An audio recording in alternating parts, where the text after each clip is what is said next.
नाजरीन, आज हम दुनिया के एक ऐसे मुल्क की बात करेंगे जहां जमीन के सैकड़ों फुट नीचे हजारों साल पुराने शहराबाद हैं, जहां सहरा की तपती धूप में भी बर्फ जैसे ठंडे पानी की नदियां बहती हैं। ये ईरान के कनाते हैं, वो जेरे जमीन शाहकार जिन्होंने इस बंजर जमीन को जिंदगी दी। लेकिन मेरा सवाल ये नहीं है, मेरा सवाल ये है कि वो कौम जिसने 3 बार पूरी दुनिया को अपने कदमों में झुकाया, जिसने इंसानियत को पहला कानून दिया, वो आज दुनिया के नक्शे पर इतनी तन्हा क्यों है? नाजरीन, आज मैं आपको एक ऐसे सफर पर लेकर जा रहा हूं जहां तारीख मिट्टी में नहीं बल्कि पत्थरों पर लिखी गई है, जहां एक हाथ में बू अली सीना का कलम है तो दूसरे में नादिर शाह की तलवार। अस्फहान के नीले गुंबदों से लेकर तेहरान की जदीद सड़कों तक और साइरस दी ग्रेट की सल्तनत से लेकर रहबर मुअज्जम की शहादत तक, ये दास्तान है इस ईरान की जिसे दुनिया जानती तो है मगर समझती नहीं। आइए वक्त के पहिए को 2500 साल पीछे घुमाते हैं, एक ऐसी सल्तनत जिसकी सरहदें 3 बरे-आज़मों तक फैली हुई थीं। पर्सपुलिस ये सिर्फ पत्थरों का ढेर नहीं है, ये इस दौर का व्हाइट हाउस था। जब दुनिया के बाकी हिस्सों में जंगल का कानून था, तब ईरान के बादशाह साइरस दी ग्रेट ने दुनिया का पहला इंसानी हुकूक का चार्टर लिखा। क्या आप जानते हैं कि साइरस वो पहला हुक्मरान था जिसने गुलामी को खत्म किया और हर इंसान को अपने मजहब के मुताबिक जीने की आजादी दी? ये वो दौर था जब फारिस का मतलब ताकत था, लेकिन इस कौम के पास सिर्फ ताकत नहीं थी बल्कि अक्ल भी थी।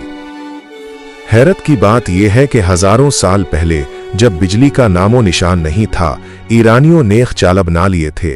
जी हां, सहरा के बीचों बीच मिट्टी के बने वो गुंबद जो गर्मियों में भी बर्फ को पिघलने नहीं देते थे।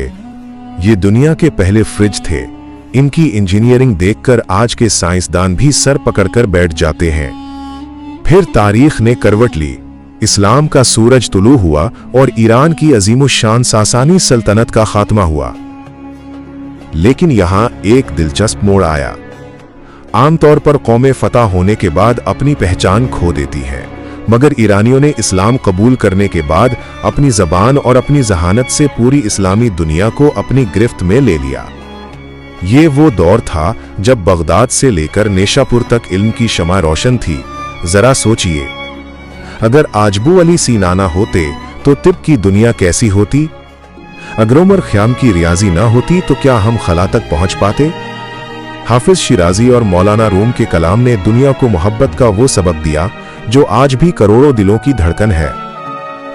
ईरान ने इस्लाम को सिर्फ कबूल नहीं किया बल्कि उसे अपनी रंगीन सकाफत में ढाल लिया। आपने शायद ही कहीं ऐसी मसाजिद देखी होंगी जैसी अस्फहान में है। वो नीला रंग, वो टाइलों का बारीक काम, जिसे देखकर लगता है कि जैसे किसी ने आसमान को जमीन पर उतार दिया हो।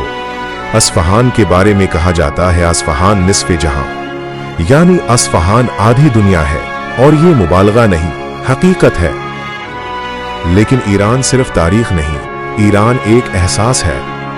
अगर आप तेहरान की सड़कों पर निकलें तो आपको एक जदीद और जिंदा दिल कौम मिलेगी।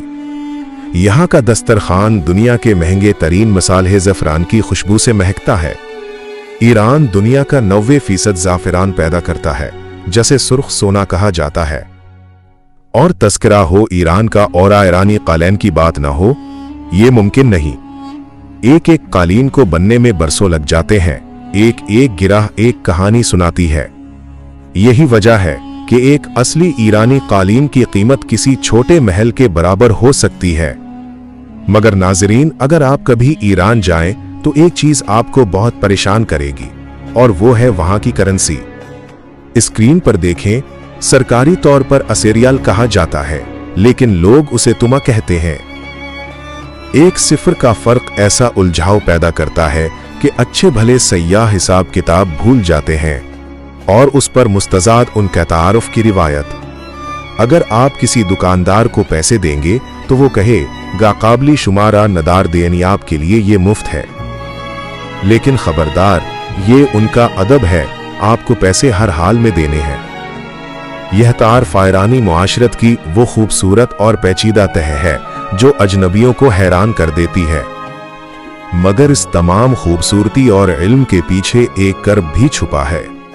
1979 का इनकलाब जिसने ईरान की सिमत हमेशा के लिए बदल दी। एक ऐसी कौम जो मगरबी असर से निकलकर अपनी मजहबी और नजरियाती पहचान पर खड़ी हो गई। लेकिन इस फैसले की कीमत ईरान ने दहाइयों की तन्हाई और आलमी पाबंदियों की सूरत में चुकाई।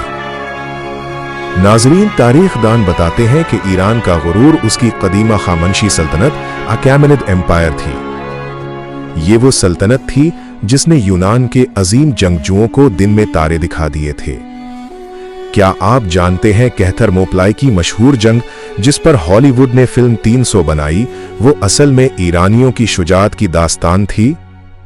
अगरचे मगरिब ने उसे अपनी जीत दिखाया, मगर हकीकत यह है कि ईरानियों ने उस वक्त की मालूम दुनिया के 44% हिस्से पर हुक्मरानी की, जो इंसानी तारीख में किसी भी सल्तनत का सबसे बड़ा तनासुब है। लेकिन नाजरीन, हालिया दिनों में जो कुछ तेहरान में हुआ उसने पूरी दुनिया का रुख मोड़ दिया है। रहबरी मुअज्जम सैयद अली खामनाई, जो दिहाइयों से मगरिब के सीने पर मूंग दिल रहे थे, एक बुज़दिलाना इसराइली फिजाई हमले का निशाना बने। ये सिर्फ एक हमला नहीं था, बल्कि एक गहरी सियासी साजिश थी। सवाल यह है कि इसराइल ने यह कदम अभी क्यों उठाया? इसकी सबसे बड़ी वजह ईरान का वह महवरी मुजाहमत, एक्सिस ऑफ रेजिस्टेंस था, जिसने इसराइल को चारों तरफ से घेर रखा था। हमास, हिजबुल्लाह और हौसियों को मिलने वाली ईरान की खुली हिमायत ने इसराइल के वजूद के लिए खतरा पैदा कर दिया था। इसराइल चाहता था कि सांप का सरकिचल दिया जाए ताकि खित्ते में इसकी इजारादारी कायम रहे। इस शहादत के पीछे वहां इंटेलिजेंस फेलियर भी है, जिसकी जड़ें शायद ईरान के अंदरूनी इख्तिलाफात और उनके अपने खानदान की बगावत में छुपी थी, जिसका जिक्र हमने स्क्रिप्ट में किया था। ईरान की इस जदीद मुजाहमत की बुनियाद इमाम खुमैनी ने रखी थी। 1989 में जब वो पेरिस से तेहरान के हवाई अड्डे पर उतरे, तो वो सिर्फ एक इंसान नहीं, एक तूफान थे। उन्होंने 2500 साला शहनशाहियत को चंद दिनों में मिलिया मीट कर दिया।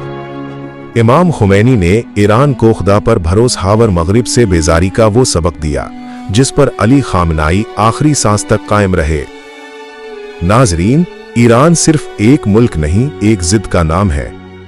वो जिद जो उसे मिटने नहीं देती, चाहे वो सिकंदर आजम हो, चंगेज खान हो या आज की आलमी ताकतें, ईरान ने हर तूफान का रुख मोड़ा है।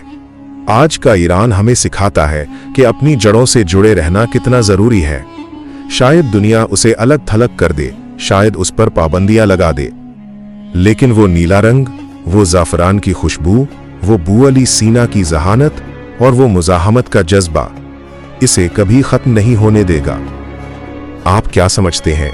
क्या ईरान अपनी उस तन्हाई को खत्म कर पाएगा, या उसकी ये मुजाहमत उसे एक बार फिर दुनिया की अजीम तरीन ताकत बना देगी? अपनी राय कमेंट में जरूर बताएं, और अगर आपको ईरान की ये दास्तान पसंद आई है तो उस वीडियो को शेयर करना ना भूलें।